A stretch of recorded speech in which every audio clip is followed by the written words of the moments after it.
السلام علیکم ورحمۃ اللہ وبرکاتہ۔ محترم بھائیو، اردو زبان کی پہلی کتاب میں ہمارا آج کا سبق ہے سبق نمبر کون سا ہے؟ سبق نمبر نہیں، زراعت۔ سبق تو ختم ہو گئے، زراعت سے شروع ہے آج۔ کھیت۔ میرا نام عبد الرحمن شکارپوری ہے۔ بسم اللہ الرحمن الرحیم۔ زراعت، کھیت۔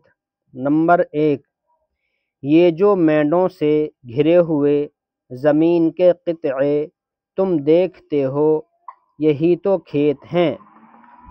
مینڈوں سے کھیت کی حد بندی اور حفاظت ہوتی ہے۔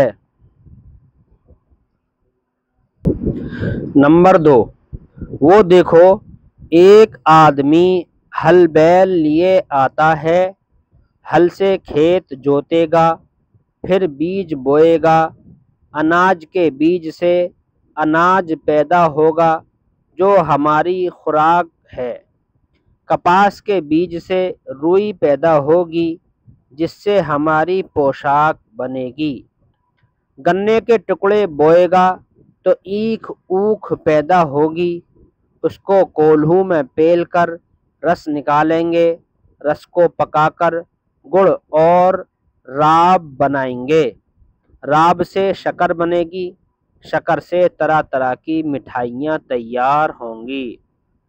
نمبر 3، آہا، یہ تو ہمارا پڑوسی دھن سنگھ ہے،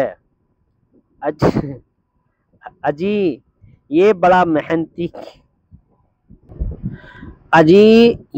محنتی کسان ہے، دن نکلنے نہیں پاتا کہ یہ اپنے کھیتوں پر موجود ہو جاتا ہے، خوب جی لگا کر ہوشیاری سے کام کرتا ہے، اسی کی کمائی سے سارا کنبہ پلتا ہے، اسی کا ایک بھائی فقیرہ ہے، بڑا سست اور کام